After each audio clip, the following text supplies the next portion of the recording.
para o Morumbi falar com o Salazar, que tem mais detalhes sobre a situação do São Paulo no Paulista e como estão os números da defesa nessa temporada. Boa noite, Salazar. Boa noite, Michele, mais uma vez para você, para todo mundo que está acompanhando o Gazeta Esportiva.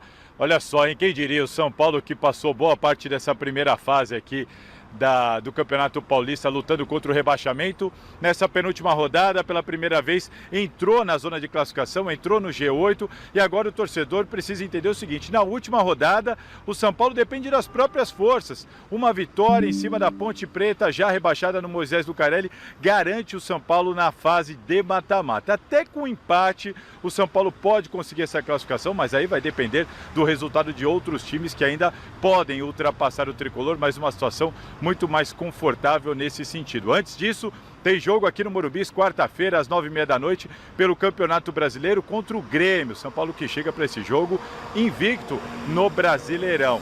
E o que o Crespo precisa fazer para o São Paulo alcançar os seus objetivos? Para muita gente, ajustar o sistema defensivo. Afinal, em 9 partidas até aqui, o São Paulo sofreu 13 gols, média de 1,44 gol por jogo. É um problema a defesa tricolor, que até agora nessas 9 partidas só não sofreu gol em 2 jogos. Em compensação, lá no ataque, a grande dúvida é se renova ou se não renova o contrato de Jonathan Calleri. 32 anos, o contrato se encerra nessa temporada.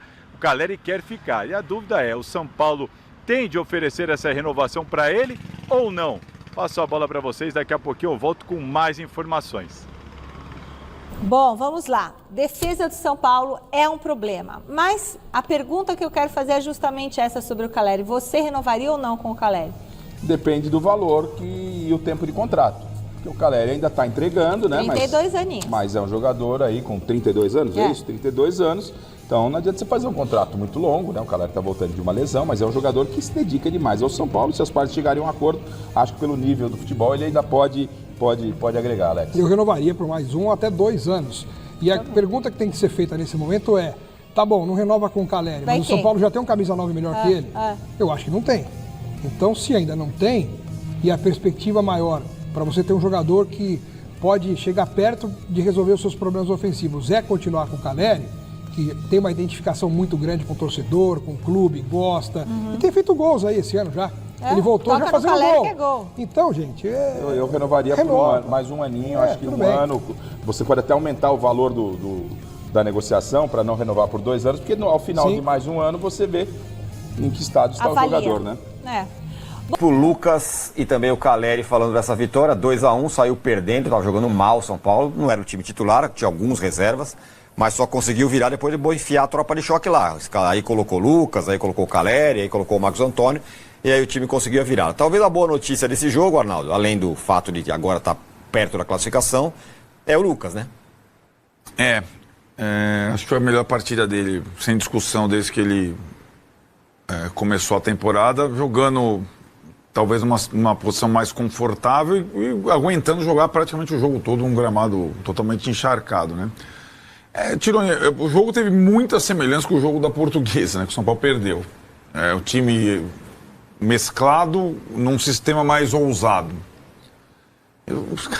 São Paulo não tem condição de jogar em outro sistema a não ser 3 zagueiros, 3 volantes que joguem.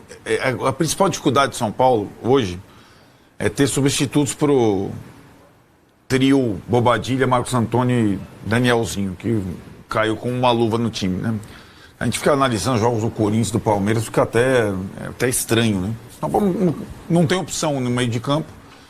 E o que ocorre? Para preservar um ou outro, o Crespo acaba mudando o sistema. Dessa vez o Danielzinho ficou no banco, ele jogou só com o Marcos Antônio e Bobadilha na frente, no meio. E na frente 3 atacantes. Aí o São Paulo, aí que tá. 3 atacantes. Contra o Primavera no segundo tempo, Luciano, Lucas e Calleri, ok. Contra o Santos, jogaram Luciano, Lucas e Calleri, quando o Santos estava com 1 a menos, né? Mas jogar contra o Grêmio com o Luciano, Lucas e Calleri não dá. Além do Lucas, a gente tem que também entender que o Calleri voltou muito acima do que se esperava depois do cruzado, né? Cirurgia no cruzado. Tá jogando bem e com vigor, né? Tá suportando o início da temporada. mas ele sim está revezando, né? Então a programação dele começa um jogo sim, o outro entra. No Primavera ele ficaria no banco, jogaria o tapa e ele entrou no final. E foi decisivo, né? Participou dos 2 gols. Fez o gol de pênalti e participou do outro. Mas assim, eu acho que o cobertor do time é muito curto. E aí coloca, em termos de elenco, né? E aí colocam essa dúvida para domingo, que o estadual revela, né? Muitas vezes. Não tem meio termo. Se o São Paulo não ganhar da Ponte, é crise. Se o São Paulo ganhar da Ponte, ele se classifica. Então não tem, né? Não tem meio do caminho. Se classificar significa revezar o time entre Brasileirão e Paulista. E não poder fazer como ele fez nesse jogo com o Primavera, abrir mão de alguns titulares. Então é uma questão que se coloca enquanto o time não consegue se reforçar do meio para frente. Vai continuar dependendo muito dos seus principais jogadores. Talvez mais que qualquer outro clube no Brasil, hoje, né? E no sábado ficou mais evidente isso do que nunca, contando que o goleiro, muitas vezes criticado, ainda salvou o time 2 vezes de tomar um empate e até poder perder a partida contra o Primavera. E aí, Massa? Bom, agora tem menos gente no DM, ainda bem, né? O time ano passado foi uma tragédia isso. E o Lucas finalmente jogaram. O Primavera, mas jogou melhor, né? Um time que sofreu tanto ano passado, não jogou nada nenhuma vez. Acho que tem 2 coisas que não são descoladas da realidade. Primeiro é o elenco, a dificuldade, que o Arnaldo já falou. Segundo é a falta de futebol do São Paulo. O São Paulo está jogando pouco. O São Paulo precisa jogar mais? O São Paulo jogou bem o horário melhores. Eu acho que essa é uma questão. Com o inteiro ele jogou bem. Ele jogou bem contra o Santos, jogou bem contra o Flamengo, jogou bem contra o Santos na Vila, né? É o momento disso acontecer, de oscilar, jogar mal contra o Primavera, que é um caçula. Não dá. Mesmo com um elenco curto e tal, o São Paulo tem obrigação de jogar mais contra o Primavera.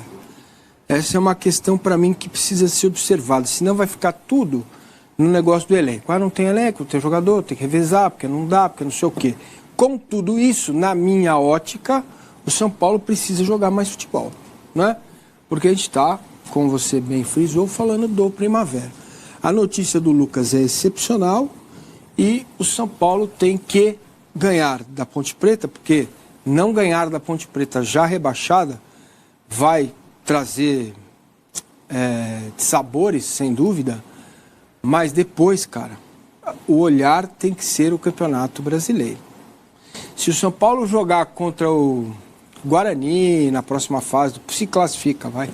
Jogar contra o Red Bull, contra o Novo Horizontino, o São Paulo tem que priorizar o Campeonato Brasileiro, ok? E o Palmeiras? É a ideia que eu tenho na minha cabeça. Se for o Palmeiras? Então, sendo um clássico, não tem como. Aí vai ter que jogar a Vera, porque a gente sabe como é.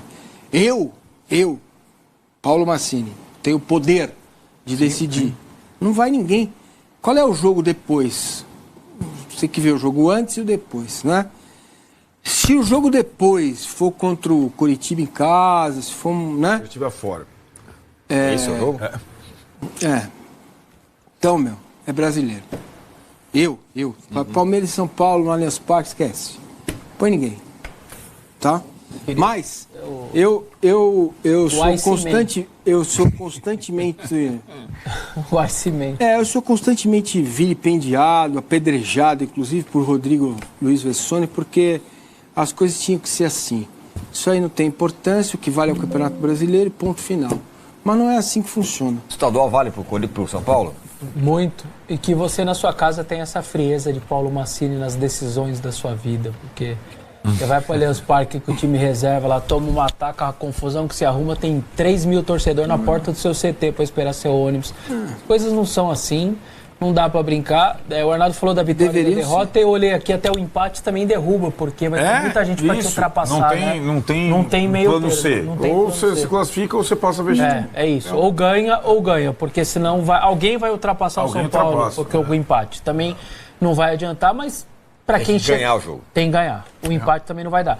Mas para quem praticamente passou o campeonato todo falando talvez mais embaixo do que em cima, você chegar na última rodada, dependendo de si, contra um estádio que deve estar vazio, contra um time rebaixado, me parece ser uma boa condição. Só queria fazer um elogio ao Primavera, para quem está chegando agora, me parece um time organizado, enfim, está fazendo uma boa campanha, uma campanha decente ali dentro do que imaginava, tem 7 pontos, tem 3 para baixo dele, talvez vá permanecer, só se ele der uma brecha muito grande, e aí o Velo tem que ganhar, o Noro... Mas eu acho que ele tem chance até de permanecer, me pareceu um time até organizadinho, que deu um bom trabalho. E é isso. Agora é ver como o São Paulo vai tratar. Eu acho que deveria tratar a competição, porque você está aí agora passando, está a 4 jogos e um título, gente. É levantar uma taça.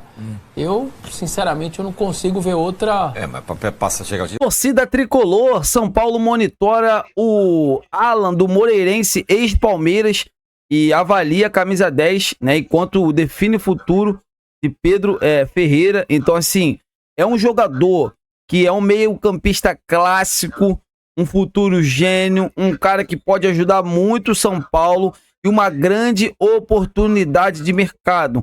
Jovem, com muito potencial, né? Já jogou nas categorias de base do nosso rival Palmeiras, e é um jogador que a diretoria do São Paulo está avaliando com muito carinho. É um jogador que tem grande potencial e pode sim, né, se tornar um grande jogador se vier para o São Paulo. É claro, o São Paulo também analisa outros nomes, por isso que eu peço para vocês se inscrevam no canal, para que vocês venham ficar por dentro de tudo que está acontecendo no São Paulo, né? Um baita de um jogador, é um cara que pode ajudar muito, né?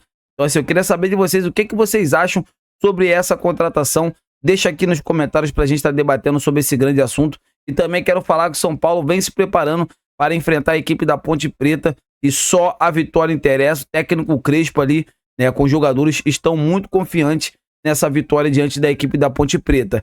Então é isso, amigas e amigos, fiquem com Deus, se inscrevam no canal, deixa o like e até o próximo vídeo.